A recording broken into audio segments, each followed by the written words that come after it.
It would help if I unmuted my mic, probably, maybe.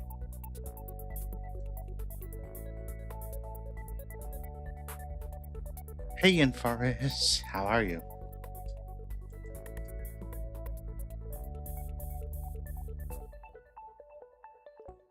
That sounds practiced, just because I did it before.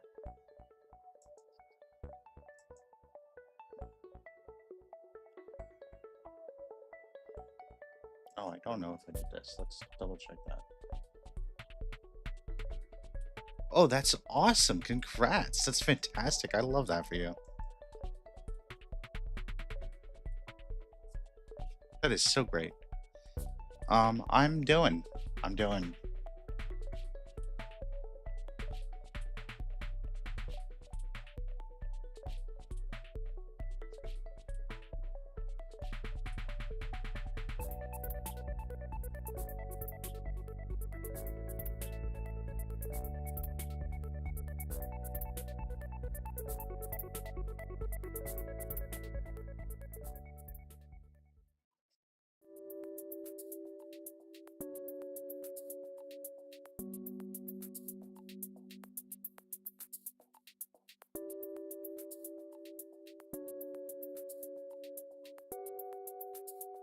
That's super cool. I'm so happy for you.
Can't get into the family stuff, which is unfortunate because there's a lot there.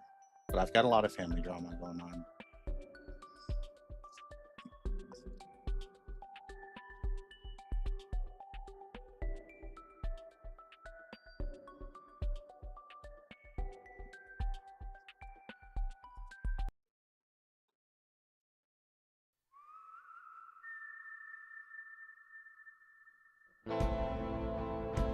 It really, really sucks because there's literally nothing I can do about it.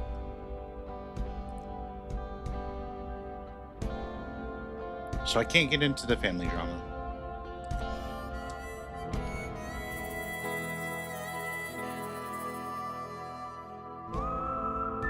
There's a number of tenets by which I try to live my life.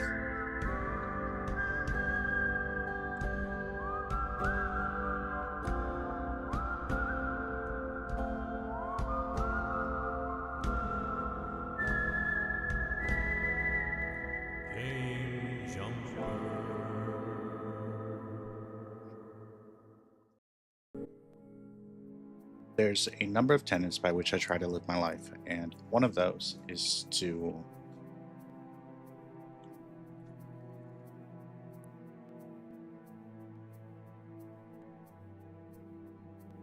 how do I want to phrase this? One of those is to have proportioned expectations due to your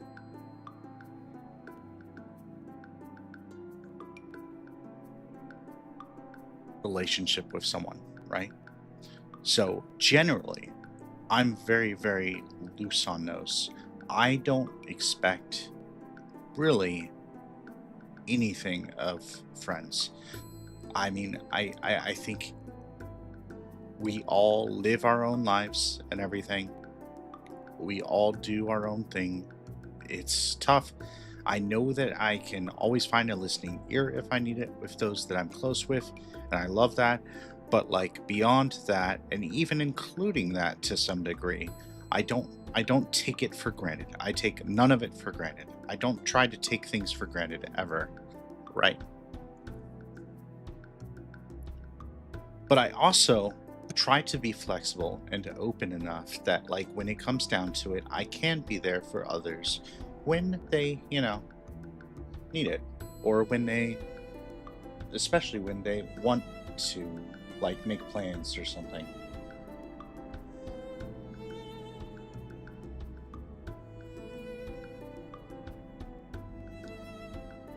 And I appreciate when friends make plans because I'm terrible at that. I really am. I'm awful at it. My schedule fluctuates on a week by week basis and everything. I am way too plugged into everything that's going on in the wider world and everything. I'm got tons of like freaking like drama between work, family, and personal life stuff and everything. And I hate drama. It exhausts me so much. And like even if it was just work in the world, I mean, I would be exhausted by that. Now I'm just downright like I don't even know. But that's fine. That's all relatively fine because guess what? If you need like someone to hang out with or whatever, or like want a message or like, like want to play games or something, and you take on the onus of making plans,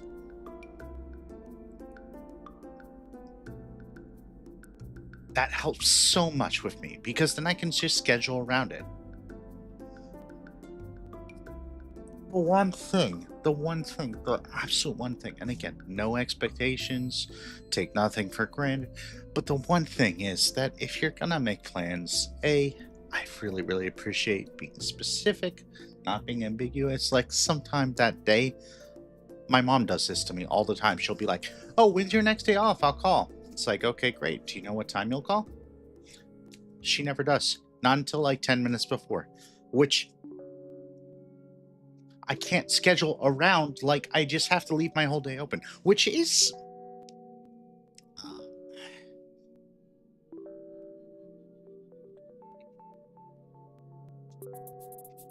it's a little frustrating. And I can leave like a time frame of like, hey, this is when I'll be available or whatever. But that doesn't always get observed, or like, that doesn't always work for the other person.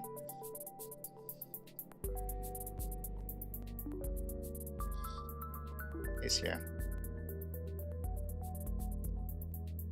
But when it, the other, this is one of my biggest flaws is that if something isn't in front of me, it doesn't exist to me, which is terrible. It's absolutely garbage. It's something that I really, really need to work on fixing, and I've made some progress, but definitely not enough.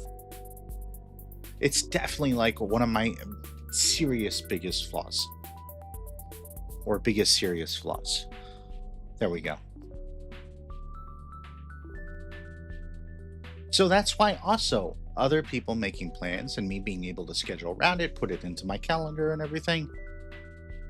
Great. Fantastic. Love it.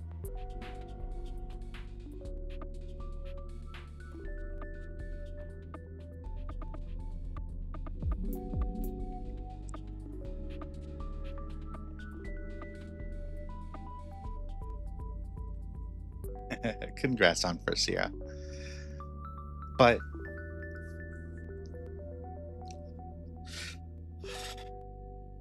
nothing gets me quite as frustrated as lack of communication and being ghosted. And that's partly my own fault. That's partly like it's not necessarily other people. Like, I mean, I'm overly sensitive to it. I have reasons why I'm overly sensitive to it, but I'm overly sensitive to it. I take it really hard. I don't get emotional about a lot, but like being ghosted, being like ignored or neglected or what the heck, like, I mean, like, not great. I have trust issues in that regard. I have serious like emotional baggage in that regard. That's all things that like I'm working on getting through, but it's taking some time. So when someone reaches out, wants to make plans, says, "Hey, let's make plans," makes the plans, and then just goes silent on me, and when they do this 2 weeks in a row, it's really frustrating.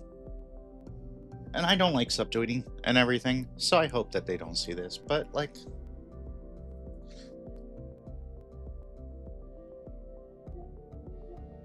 after the first time I did have a conversation where I was like, hey, this really, there's not a lot of things that get under my skin. There's not a lot of things that bother me. There's not a lot of things that like I really, really care about all that much when it comes down to it. But this does affect me probably more than it should. And like, I just want you to let you know because like I take it really hard when this happens. And it's not necessarily just your fault, you know what I mean? But like, this is a sensitivity of mine. And so I just ask that you be mindful of that in the future. And then it happened again. And it's like, I get that everyone has their own lives. I want to repeat that over and over and over again. I totally understand.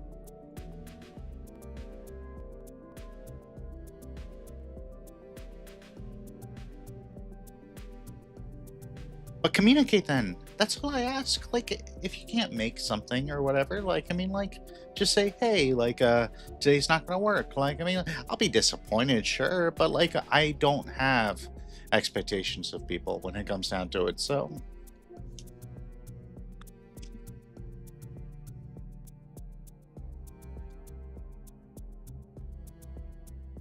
anyway, and that's like fifth on the list of things that I have to deal with right now. So, I mean, like, you know, like, it's ultimately, it's not that big a deal. It's just like, you know, a little bit extra.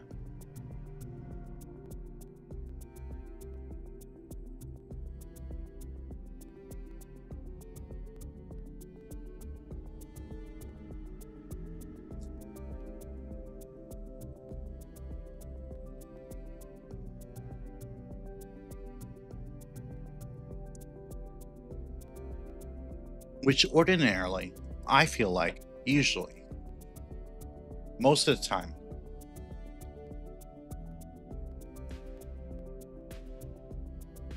I'm at like maybe 60%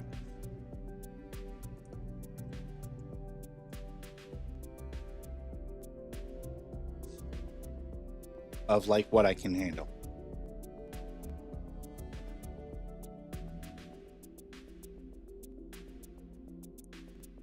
I'm generally I'm pretty good about like knowing how much I can handle and everything, and like I'm at like 60%. And it's not even this person's fault, truly. I mean, like, not really. It's just annoying. So, like, something like this coming up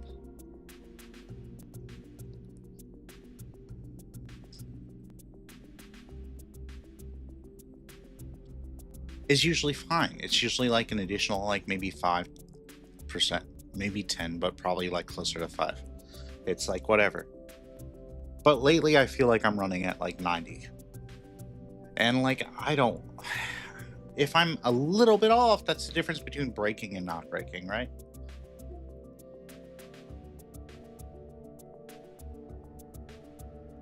No, I mean, I don't know.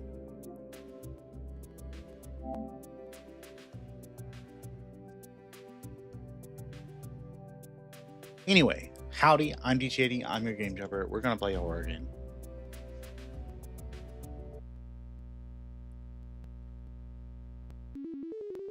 Jumping into the world of Dokedoke Literature Club, we had a really cute blast with this last time.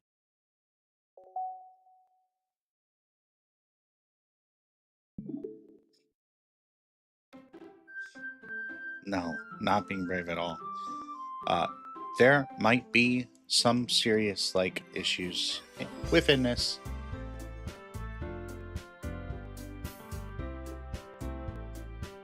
Pretty sure there are.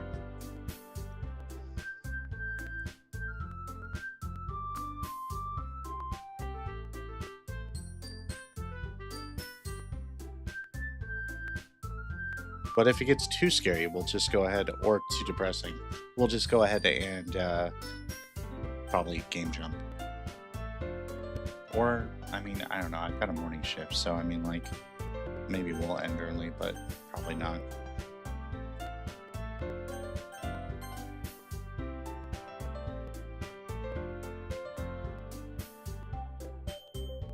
Okay, so last time we were making friends with everybody, we were having a grand old time. We wrote a couple poems.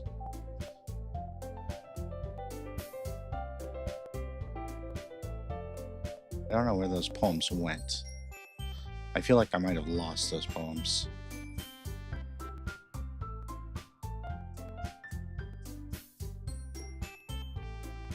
So until the 31st, it bears mentioning that we are up for an award.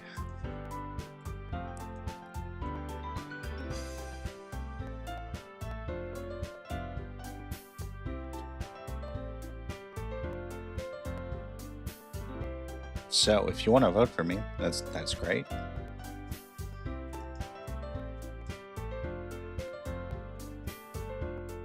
But no pressure, as always.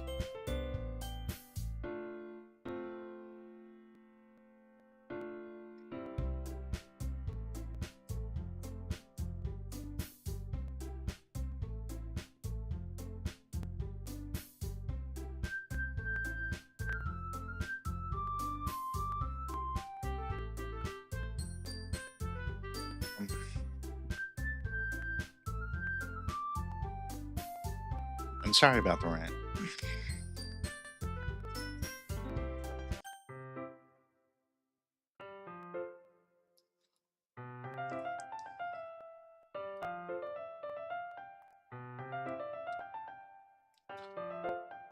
Okay, so last time that we were here, we wrote a couple poems.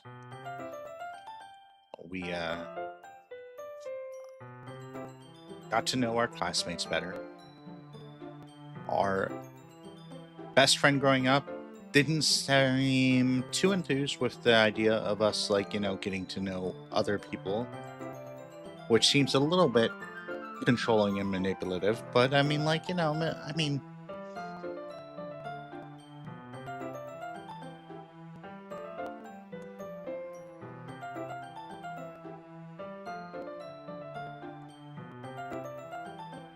okay, I did copy them down. Great.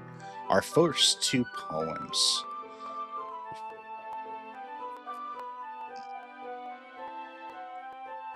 I don't know what I did with them, though. I definitely typed them on the screen, and now they're not here.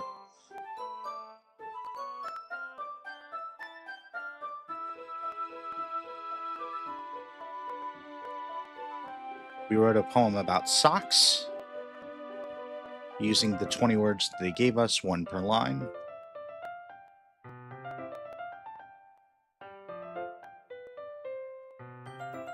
Socks, the more effulgent, the better. Like an aura for the weather, matching beauty with the sky, via a vibrant tether. The more vivacious and fun, a mask of joy to wear and run. But that fantasy is just a lie, to play and pretend till it's done. Inside the mind, a daydream lives, a hope that anxiety gives, for all the misery inside that good memories outlives. To fake vitality, a happy song to sing, impure and meant to hide a deep melancholy. The socks for skipping grass, the colors fleeing past, as happiness abides not in us at the last.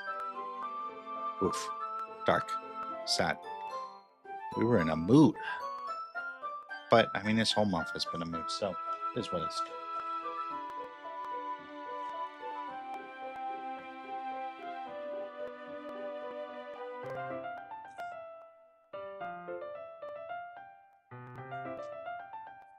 And then our other poem, Contamination.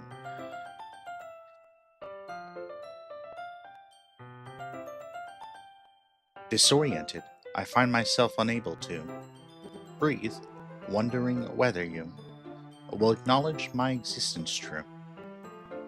Passion caught up in my throat like a broken breath, unable to quite escape, finding myself captive, almost slave. Alone, trying to make sense of this. Cage, made from bones of lovelessness, unable to forgive myself wanting bliss. Massacre all hope and leave it dead for all. Jeez! Eternity, as I find, passes quickly in free fall. But the heartbeat slows as finally heard its call. Destiny, 'twas fated to infect us from the start. Entropy, festering as a virus of the heart, predestined as judgment from Cupid's poisoned dart.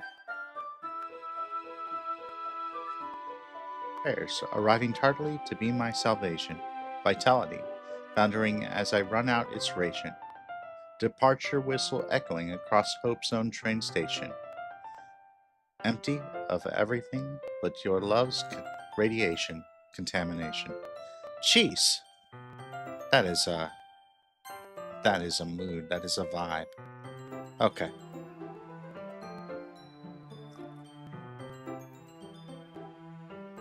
Well, unlike us, our character's in a very happy mood right now.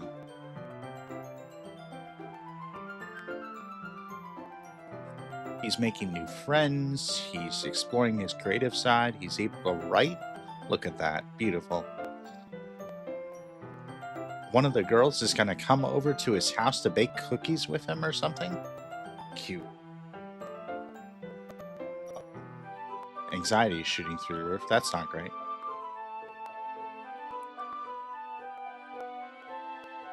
Even though I've gotten pretty used to handling her at this point. There's no telling what might end up happening when we're outside of school. Yeah, she might beat you up, kid. More than that, she told me that she was looking forward to it. Is this the chance that I have to make something happen between us? Or is it too early for that? Only time will tell. But until then, I won't be able to take my mind off it. I seriously can't wait.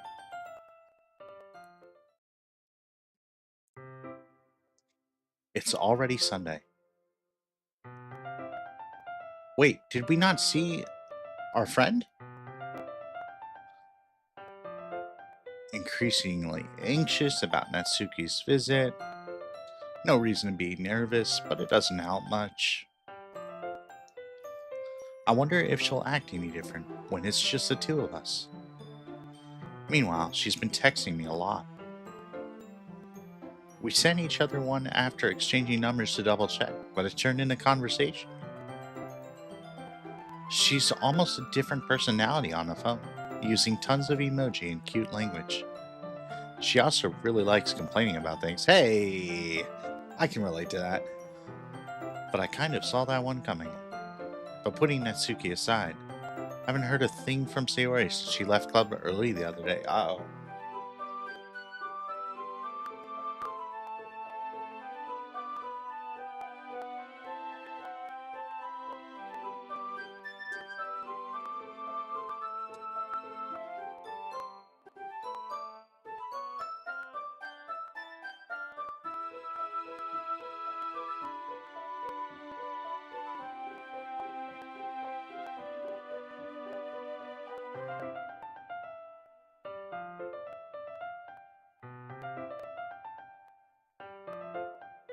Not like we text each other all the time or anything, but I've been worried about her in the back of my mind.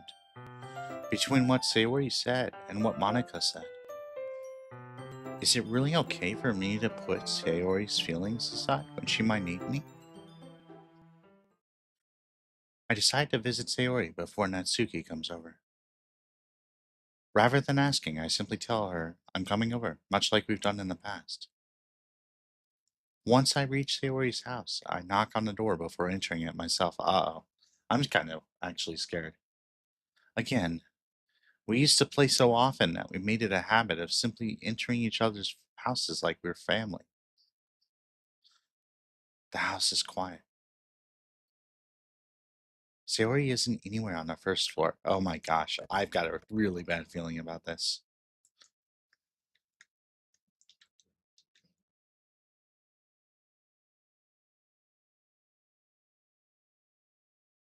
It's already strange of her not to run down and greet me. I head up to her bedroom, where I finally find her. Sayori?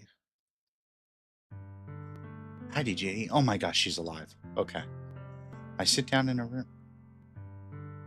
Sayori forces a smile. I was definitely sure she was dead. I was definitely, oh my gosh.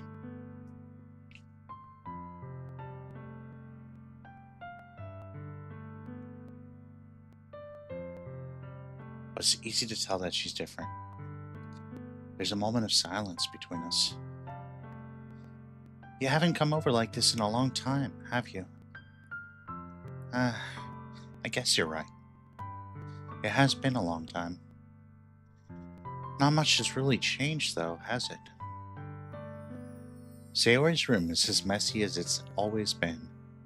I also recognize the same stuffed animals and wall decorations that she's had for years now. If you came over more often, it wouldn't be such a mess. That's because I end up cleaning it for you. How come you suddenly wanted to come over today? Sayori asked. Aren't you supposed to see Natsuki today?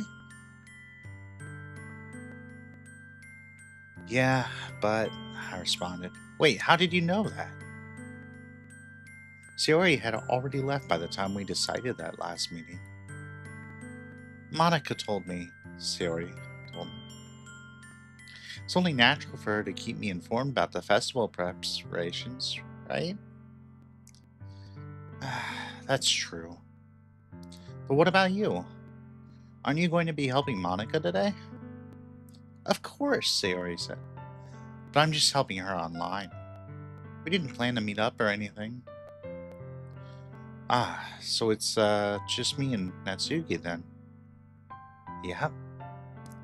There's more silence between us. Sayori stares in a random direction. Everything about her behavior is really uncharacteristic. I finally get to the point. I wanted to see how you were doing after you left on Friday. When something's wrong, you can't hide it from me. I know you too well. So, Sayori smiles, shaking her head. That's no good, DiJaDi. Why can't it just be like it's always been? This is all my fault. If I didn't get so weak and accidentally express my feelings, if I didn't make that stupid mistake, then you wouldn't have been worried about me at all. You wouldn't have come here.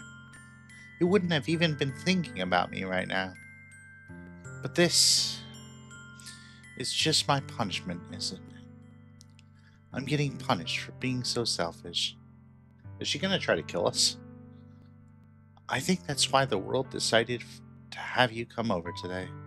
It just wants to torture me. Sayori! Grab Sayori by the shoulders. What on earth are you saying? Are you listening to yourself right now? I know something happened to you. There's no other explanation for you to be like this. So tell me already. Until I know, I won't be able to stop thinking. Oh my gosh, that's such a vibe. Uh, Sayori gives me an empty smile. You really put me in a trap, DiJaDi, but you're wrong.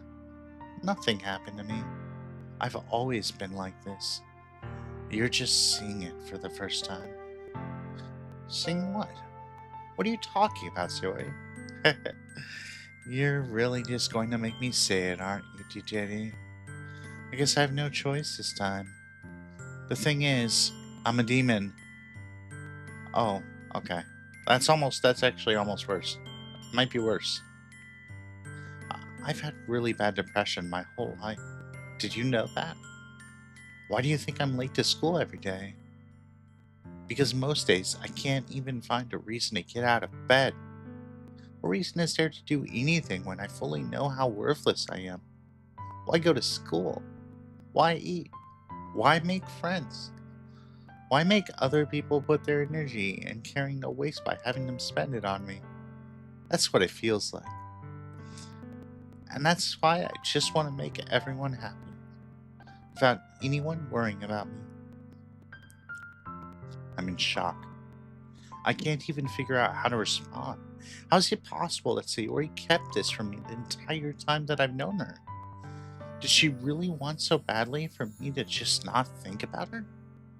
Why, Sayori? Why is it that you've never told me about this? Almost feels like I've been betrayed as your close friend. Because if I knew, I would have done everything I could to support you. Even if there's only so much that I could do. I would have tried a little bit harder to make every day a little better for you. That's why I'm your friend. All you had to do was tell me. You don't understand at all, DiJaDi. Why do you think I didn't tell you? Because Because if I told you, then you would have to waste effort caring about me instead of doing important things. I don't want to be cared about. It's bittersweet when people try to care about me. It feels nice sometimes. But it also feels like a bat being swung against my head. That's what I wanted so badly, for you to make friends with everyone else. Helping everyone be happy together is the best thing for me. But then I discovered something else too. Seeing you make friends and get closer with everyone in the club, it feels like a spear going through my heart. Oh, high school. So that's why. That's why I decided the world just wants to torture me. Every path leads to nothing but hurt. You're right that I don't understand. I don't understand your feelings at all, Sayori. But I don't need to understand. Whatever it takes for me to help you stop hurting, that's what I'll do. No, DiJaDi, there's nothing. Nothing at all. The only thing that could have helped is if everything could be like it always was, but I was selfish. I finally showed you what a horrible person I am. Tears streaked down Sayori's face. I made you join a literature club because I was selfish. And I was punished by my heart hurting in a way that I couldn't understand. And now you came here and I made you hurt too. I'm just weak and selfish. That's all I am. And that's why I'm going to accept these punishments. Because I deserve every last one. Oh my gosh. Without thinking, I once again grab Sayori's shoulders. This time I pull her into a tight embrace. DiJaDi, Sayori, I don't care if you feel selfish. I'm really happy that you convinced me to join the club. Seeing you every day makes it worthwhile enough. If I make friends with everyone else, then that's just a bonus.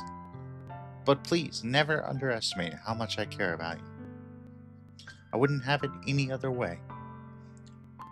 DiJaDi. Sayori isn't hugging me back. Despite my arms being wrapped around her, Sayori's arms remain at her sides. She starts sobbing next to my ear.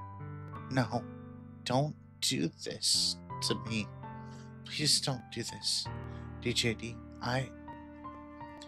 Sayori barely managed to speak between her sobs. I don't know if I'm doing the right thing, but all I want is for her to know that I care.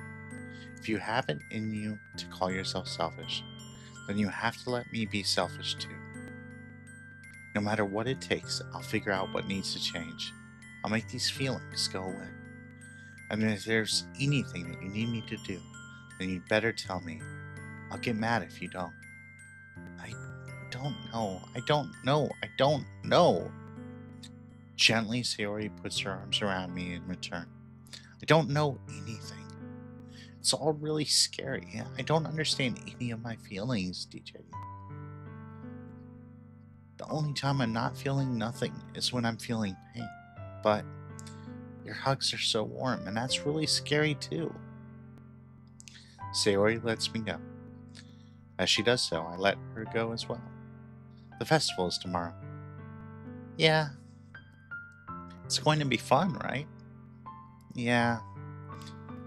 How would you like for me to spend it all with you? It's what I want. I promise. I think that would be nice then. Yeah. Sayori wipes her eyes. If I could spend the whole day here, I would. Of all days, this has to be the one where I have other plans. Maybe I should cancel. No, don't. Please don't. If you did that, then I really wouldn't forgive you. But it's almost time for Natsuki to meet me at my house. At the very least, do you want to come along and help out?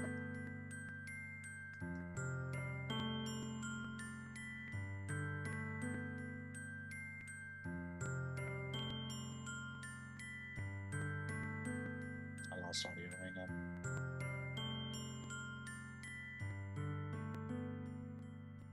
There we go. Okay.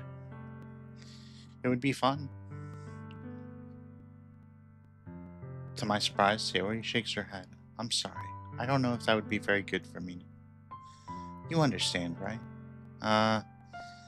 It's kind of hard for me to fully understand, but I'm trying my hardest. It's okay. Don't worry too much about it. I'll see you tomorrow, okay? Alright. I look forward to it. I say goodbye to Sayori and exit her house. On the way home, I find myself still feeling uneasy. But it's hard for me to keep thinking about it when Natsuki is about to come over too. I think Sayori is right. I shouldn't be worrying too much, and we're definitely going to have a great time tomorrow. That's like foreboding right there. I should just focus on what's ahead of me. That's ominous. I spend only a few minutes back at home, anxiously awaiting Natsuki's arrival. Before I know it, she texts me to let me know she's outside the front door. Without delay, I open the front door to let her in.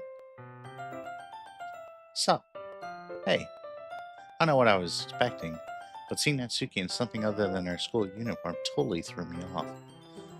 Seeing her in such cute clothes makes the uniform seem totally unfitting in comparison.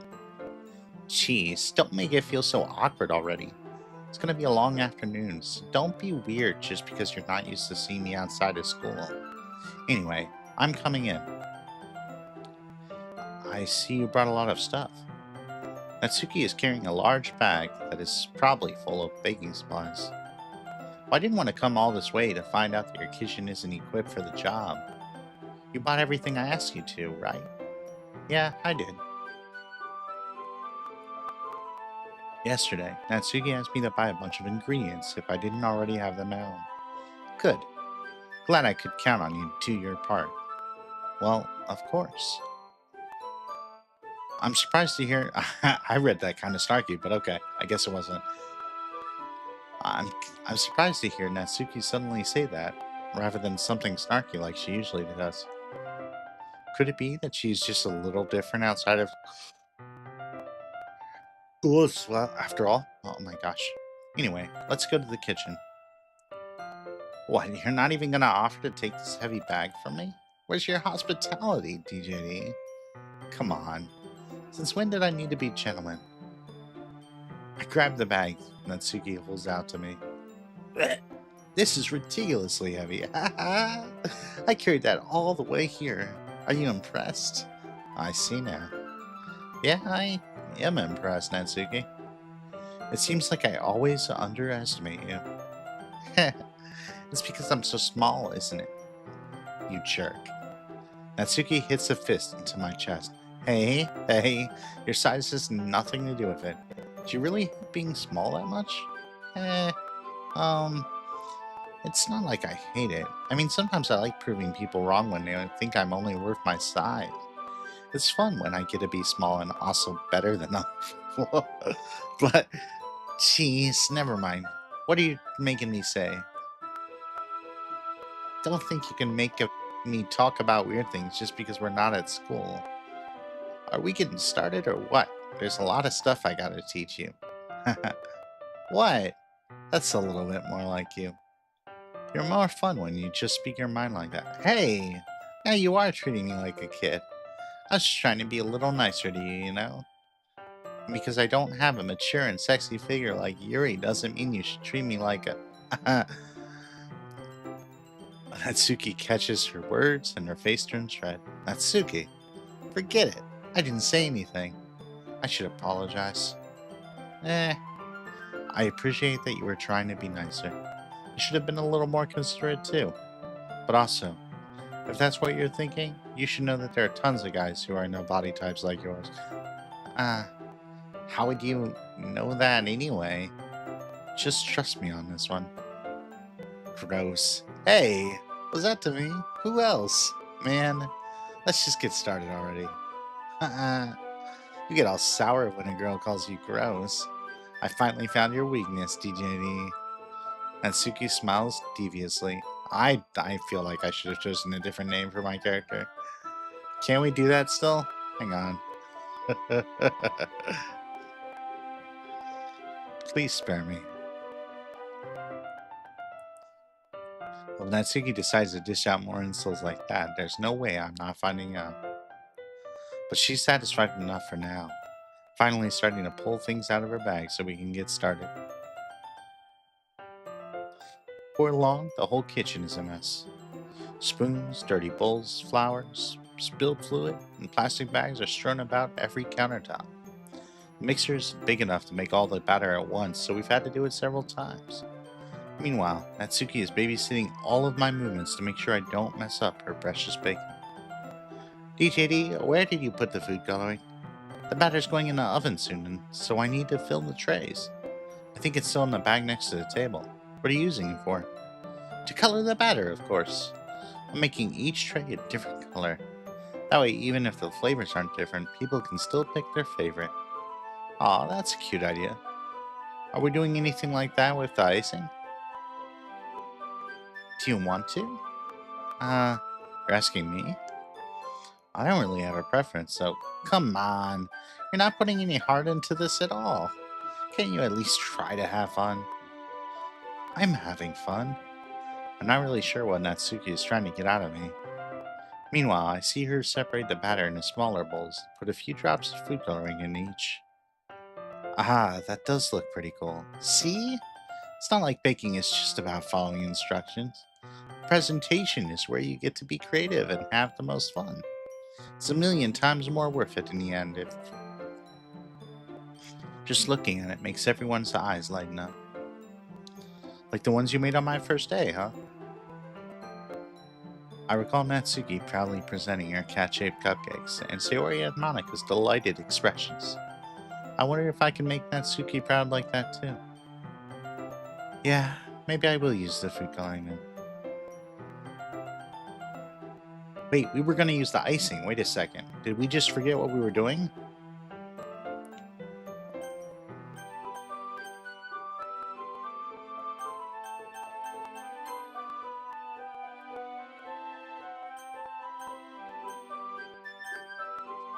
Okay, no, we cannot change our name. Alright, that's good to know. Sounds like you're starting to understand.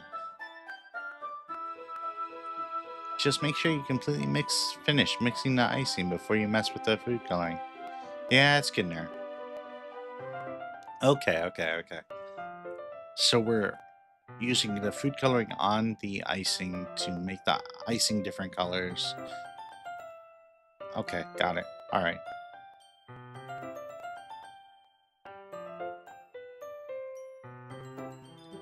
We're using an electric mixer for the batter, so I got stuck with a whisk and a huge bowl for the ice. The icing's still all lumpy. Are you even trying? Well, yeah. It'll just take a little longer. Jeez, I'll be here all night if you do it like that. Here, look. Natsuki grabs the whisk from me and uses her other hand to tilt the bowl back. You really need to beat the out of it. After a few seconds, the consistency of the icing has already improved. See? As if to emphasize, Natsuki sticks a finger in icing and pops it in her mouth. I reluctantly start to do the same. Hey! Natsuki suddenly grabs my wrist. I don't want your gross fingers in my icing. Your icing, eh? Are you forgetting who did all the work? I start to fight back, trying to inch my finger toward the bowl. Don't make me beat you next. Jeez. Domestic violence over here. I'd like to see you try. I push harder, just enough for my finger to reach icing. I triumphantly scoop some with my finger just as Natsuki tugs with all her might. Ah! Force from Natsuki pulling me causes me to stumble, making her stumble in turn. Gross! You got it on my face! Whose fault is that? There's a big glob of icing on Natsuki's cheek. She tries to reach it with her tongue, but it's too far away. Jeez, you know what? Take this. Natsuki instead wipes it off with her finger before shoving her finger toward my face. You wish I'm faster. I grab her wrist with my hand before it reaches my face. What are we doing here? Oh my goodness. Natsuki tries to use her other hand to fight back, but I grab that one as well. I have to stop. Until you apologize for calling me gross. Fine. I'm sorry for calling you gross. You know I don't mean it. It's just fun seeing you react to it. You do that to me all the time, you know, saying dumb things just to get a reaction. You really shouldn't tease girls like that. Is that so? In that case, I probably shouldn't do this either. Oh my gosh. I don't know that this is appropriate. I take Natsuki's finger and put it in my mouth, licking off the icing. What? Did you seriously just... Natsuki is so surprised that she can't even figure out how to get mad at me. Her face is entirely red. DiJaDi, you really shouldn't do that kind of thing to girls unless you really like them. You know that, right? What kind of question is she asking me just like that? How did the mood turn to this so quick? Huh, I wonder, buddy. Oh my gosh. Notice her shallow breaths. Why am I starting to feel dizzy? Are we having a heart attack? What? Oh my gosh, no. The fire alarm starts going. Natsuki rushes over to the oven. Is something burning? I thought you didn't put it in the cupcakes yet. No wonder. You left a dirty tray in here, dummy. How could you make a mistake like that? You should have checked before turning the oven on. Don't blame me for your mistakes. Jeez. Natsuki uses an oven mitt to grab the blackened tray out of the oven. He sets it on top of the stove. In another moment, the fire alarm stops. Anyway, I'm putting them in the oven now. The tension from the moment before still lingers over our heads, but the moment has already been lost. I watch as Natsuki slides the cupcake trays into the oven. Then I reluctantly pick up the whisk and continue with the icing like nothing ever happened. It smells so good. The cupcakes are ready to be pulled out of the oven. As soon as Natsuki opens the oven door, a blast of sweet-smelling warm air fills the room. Look at how cute they all look. She proudly shows off all the different colored cupcakes in each of the trays. They'll look even better once we add the icing. Not like you need to tell me that. I brought decorating stuff, so I hope you can get creative. Here, scoop the icing into these bags. Natsuki hands me some plastic bags. I have these nozzles that will make it look nice and fluffy. This one can even make flowers. You probably won't be using it this time now. What's this one for? I pick up one of the nozzles that has a much thinner tip than the others. That one's really thin, so you can use it to make stripes or other patterns, but you can also use it to write stuff on a cake. Like happy birthday or whatever. Huh, I see. That gives me an idea, actually. Well, it's a literature event, right? We could make it more literature themed by writing a different word on each of the cupcakes. It would be fun to see people choose their cupcake based on a word they like. That's actually a cool idea. I like that idea. Uh, hmm? I was kind of expecting you to say something really stupid, but that's actually a really cute idea. So, maybe I'm getting it from you. What's that supposed to mean? I'm not cute. Come on. We're not at school. Nobody's judging. Can't dress and act like this and not expect me to think you're cute. Well, same with you. Uh, did you say something? No, nothing. Oh my gosh. I can't. It's just so, man, getting like high school PTSD right now, and it's rough. Okay.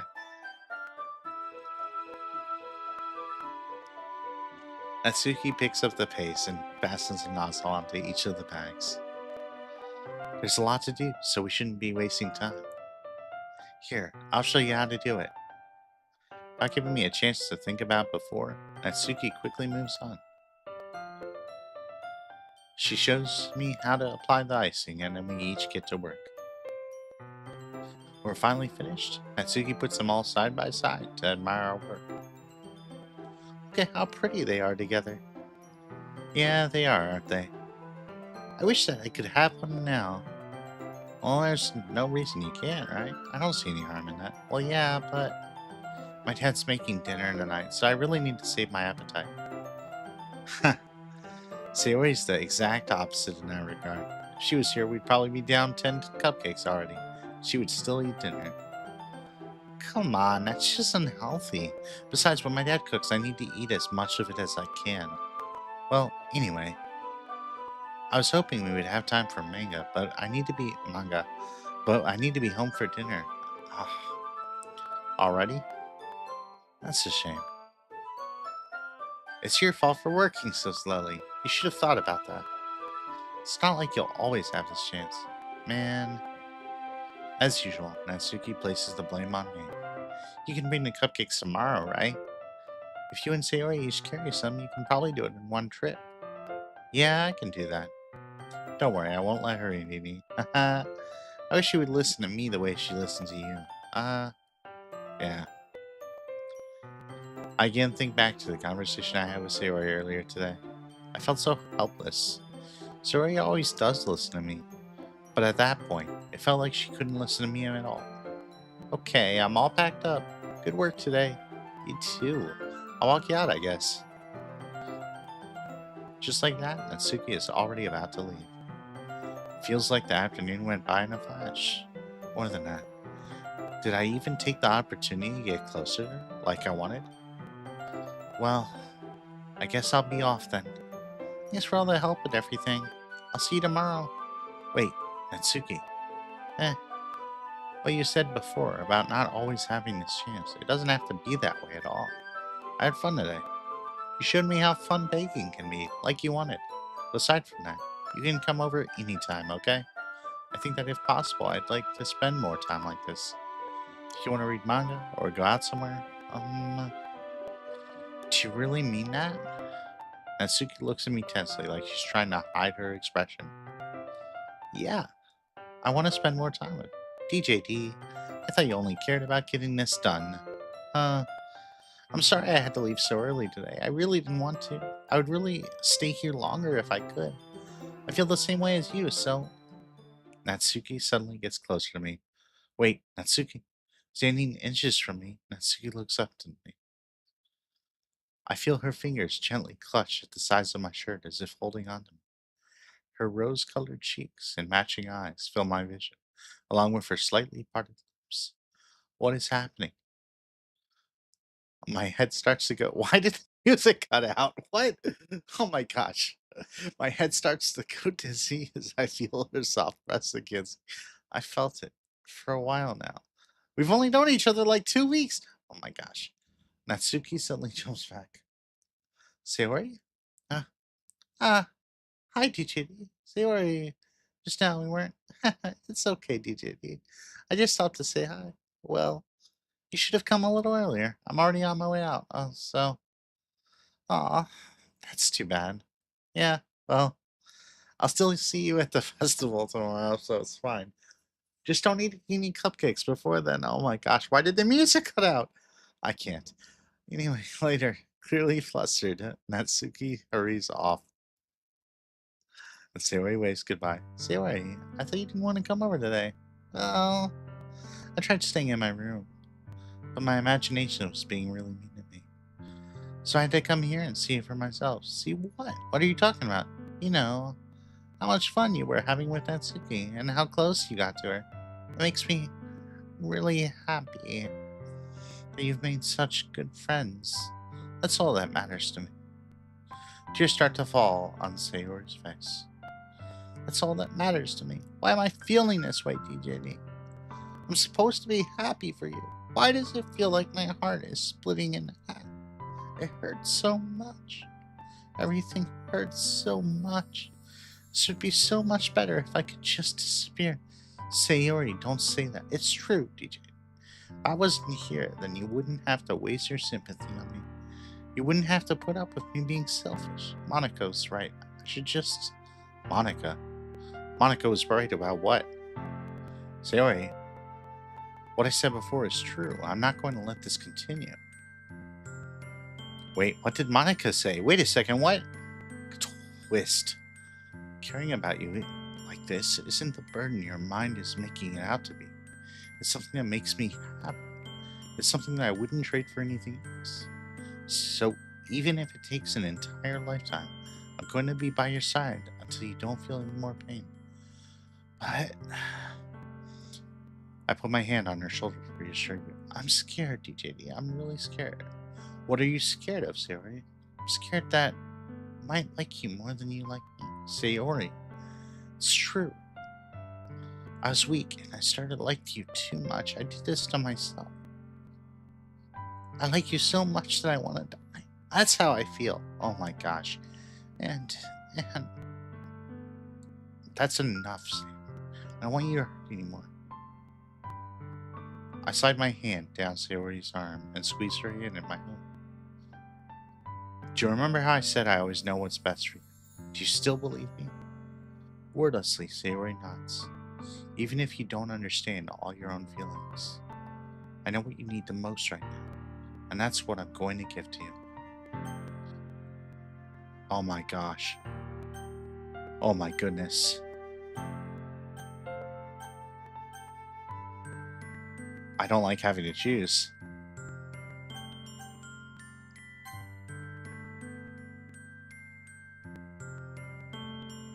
What you need most is for things to be like they've always been. Monaco told me the truth. She told me how much happier you seemed after I joined the club. I know you're really struggling with some difficult things right now. But please tell me that I know what's best. And what will make you happy in the end. I promise I'll get things back to the way they were. I see. Sayori forces a smile through an incredibly pained expression. Is this what it feels like to get stabbed in the chest? I should write a poem about this. Sayori, this is just my punishment, remember?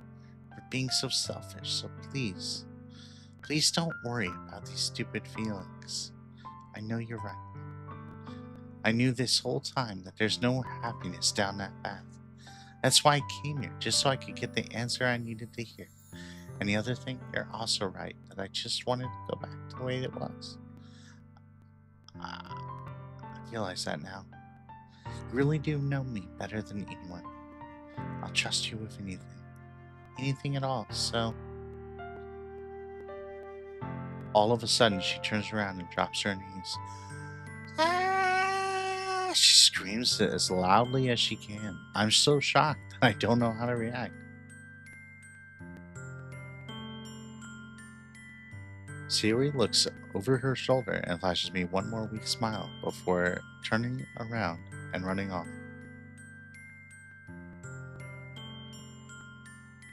Sayori, I'm left helplessly standing in front of my house.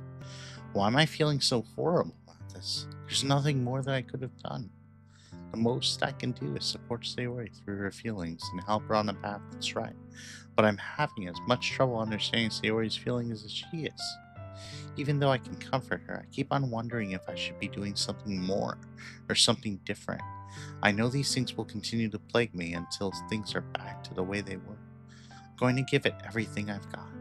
Sayori will always be my dearest friend, and I'll do whatever it takes to put a smile on her face every day.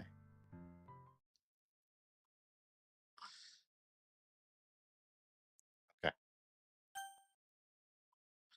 Right now, we're going to switch.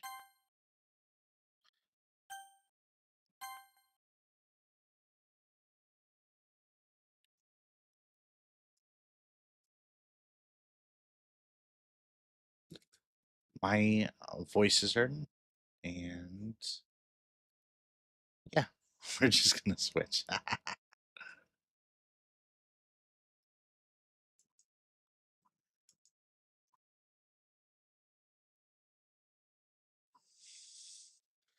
So it'll seem like we're ending, but we're not. I promise we're not ending yet. Although we could, I guess, but no, we'll go a little bit longer at least.